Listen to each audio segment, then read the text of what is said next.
Hello, hello, hello. It's a Cryptoconsh cheeky Cosmos catch-up part bloody 2.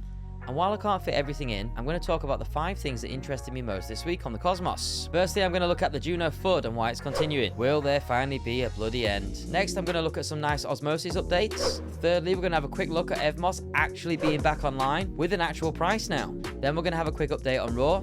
Now we can identify how much is due on their website. And finally, and very excitingly, there is a new potential roll-up for the Cosmos. This would allow faster general transaction speeds at lower prices. So let's get bloody into it. So firstly then, if we look at the week in motion, we can see the Cosmos has been hit hard. War is notorious for pushing up food prices and lowering the value of stocks. We have seen this phenomenon over centuries. Now, the hardest hit this week are still the meme coins as usual, and Stargaze, as they have still not launched all the features on their marketplace. Juno has also taken an incredible hit, which we're going to talk about in a moment. Osmosis as well. The least hit of them all has been Secret, a token that is bringing next-gen transaction technology to the Cosmos, where you can really operate in secret if you want to. Now let's get started with FUD of my beloved Juno. As we know from time before, one entity that was running something similar to an exchange from staking Atom in multiple wallets was able to claim a massive amount of Juno. According to the developer Wolf contract, this went against the nature of the initial airdrop and needed to be resolved accordingly. It was recently voted that these funds should be taken away. However, it has been a long time since they have committed to any action. So the whale has been causing quite a lot of drama recently. Firstly, the whale had a huge giveaway of Juno, giving massive amounts every day to people that entered his competition. Secondly, recently on YouTube, there was a live interview with the whale where he wanted to explain his case. And thirdly, the whale has been making props on Juno, which have both failed. So let's have a quick look at the props that have been suggested by the whale. In the Harmony proposal suggested by the whale, it was stated that he wanted to give 50% to the community, where it would be split, and 50% to the clients of his organization. However, there are lots of difficulties with knowing who the clients of the organization are. If they want to remain anonymous, apparently they can do. This was rejected with an overwhelming no and no with veto. The whale then created a new proposition, Proposition 19, I believe. In this proposition, there will be a third-party auditor that comes in and identifies the CCN clients and distributes the Juno to each address. However, this was met with severe criticism. What happens if some clients don't want to use KYC? What if they don't want to reveal their identity? Does that mean they don't get access? So this Juno would potentially be split disproportionately among people that did decide to do KYC and reveal their identity. And there is potential that these clients could actually be the whale themselves. This was written by an auditor, so it was a really good read.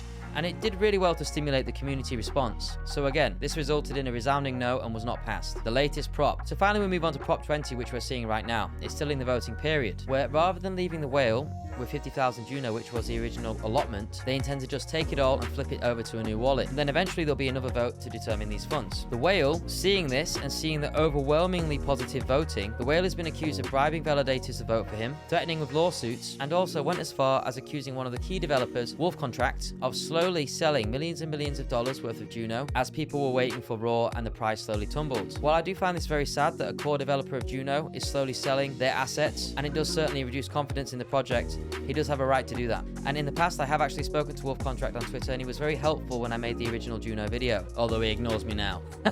So as we can see, all this has contributed to massive FUD, where Juno has dropped from a price of £32 all the way to 10. We're going to need more than a 300% increase to get back to its all-time high. Not easily done. However, there are a few positives to come out of this if this goes through. Firstly, it seems apparent that the whale situation will be resolved very soon. And secondly, as Todd G pointed out, this is a huge step forward for governance. This is the first time a smart contract is being managed via a governance vote. This is truly exceptional and a real move forward for governance. If you want to read more up on this, I suggest you follow @blockpain here. So anyway, I still love the concept of Juno, interoperable smart contracts on the Cosmos. Firstly, the FUD is quite annoying. I have lost quite a bit of change on it, but just because there's all this fear, uncertainty, and doubt, it doesn't mean I won't buy at the bottom. I'm going to keep putting my Osmosis staking rewards into it because why not? I quite like it without all this beef. Anyway, moving forward, Osmosis updates. Now, initially I made a video on superfluid staking and how that's operating. We can see the original pool for superfluid staking was Atom and Osmo.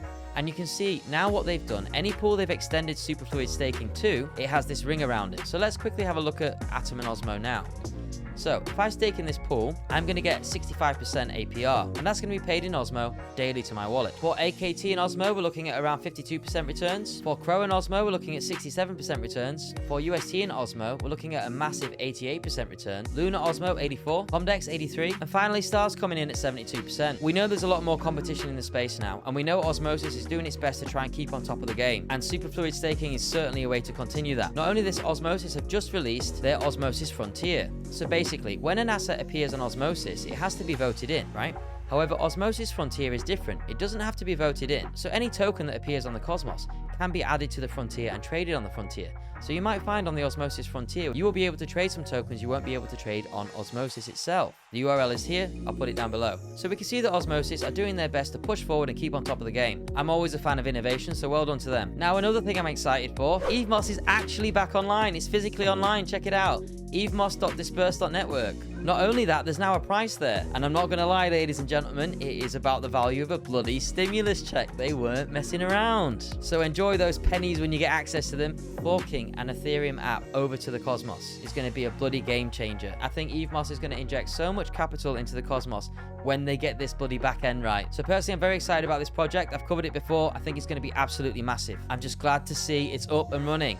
I can prove now they are not resetting the original airdrop and they are keeping it at the original block that it was.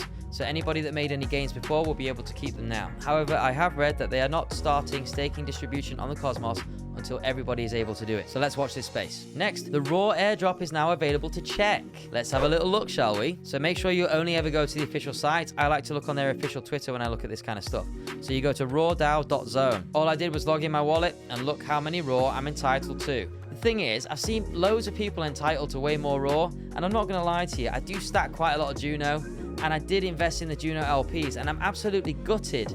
You know, I was under the impression that you put your money in a Juno swap liquidity pool, you will be paid retroactively in raw, right? That was what was stated initially. However, I put mine in a smaller pool with stars in it. Not only has stars massively decreased in value, but they said they're not going to reward that pool retroactively. So 3 months of staking gains that I could have got from Osmosis are gone, and there's no reward from raw. So to be honest, I'm a little bit gutted about that. But regardless, an airdrop is an airdrop. Sometimes you get lucky, sometimes you don't. It's not the end of the world on the beautiful Cosmos, is it? You know there'll be many more bloody airdrops to come. And finally, there's one more thing I'm actually very excited about for the Cosmos, okay? And this is Dimension. They are looking at scaling solutions for the Cosmos. They haven't published so much about it yet. The information is quite limited. But essentially, they intend to do vertical scaling with their rollup development kit using a specialized settlement layer, increasing scale, reducing fees, and also increasing security. And let's be honest, the Cosmos does actually need this, right? I'm sure many of you have been in a situation where you've claimed airdrops and the transaction has failed and hasn't come through for a day or two. In many instances, when there's heavy traffic, the Cosmos can't keep up, and we need scaling solutions. Now, I go to many meetups about cryptocurrency, and I'm in touch with a lot of very interesting experts in the field, and many of them say the same about the Cosmos. It really does need scalability. So I'm 100% on board for this. As a person that loves investment, loves cryptocurrency, and loves the Cosmos, I have looked into many different blockchains, but for me, nothing comes close to the Cosmos in terms of being sovereign, interoperable, fast, and cheap. I think this boost is going to be absolutely necessary to take it to the next level, and personally, I'm quite excited about it. Yes, the Cosmos is having a heavy week, but personally, I don't give a damn. This is crypto. This is the crypto roller coaster of life. We have seen much better and we have seen much worse. But I'm in this for the long game, I'm in this for the tech, and I'm in this for the banter. And I'll be riding this little Cosmos choo-choo train right into the sunset. Alright, that's it from me, James at Cryptoconsh. Hope you all have a good day, and I'll see you all again.